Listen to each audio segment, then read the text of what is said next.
Our big story this Saturday at 10 o'clock, all across America today, hundreds of thousands of Americans taking to the streets, calling on their lawmakers to take action on gun laws as part of the March for Our Lives. As many as 40,000 people alone attended the event in Washington, D.C. Other events were also held in cities across America, including Atlanta and Minneapolis. All of it coming on the heels of the recent mass shootings at an elementary school in Texas and at a grocery store in Buffalo, New York. Meanwhile, here back in Phoenix, protesters gathering near the Arizona State Capitol today, urging lawmakers to do something about the gun violence here in State 48.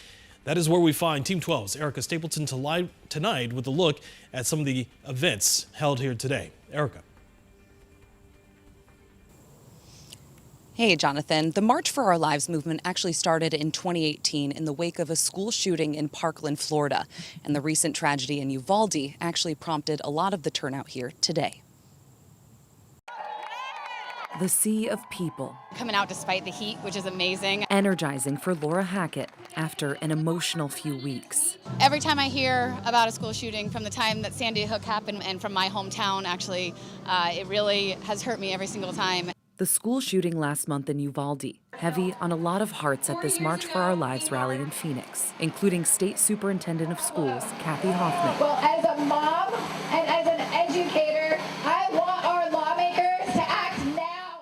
The March for Our Lives movement isn't calling for an outright ban on guns, but a push for legislation that includes things like universal background checks, age limits, and more gun control regulation. This rally, starting with 21 seconds of silence for the lives lost in Uvalde, 19 students and 2 teachers. Hackett getting her own kids involved. I was like, we have to stop sitting and watching the news and get out there and make our voices heard. About a week after the elementary school shooting in Uvalde, Arizona lawmakers voted on a bill that would restrict some access to firearms. This would save lives. It didn't pass, some saying the bill was too restrictive for responsible gun owners, and that strengthened security could be a solution.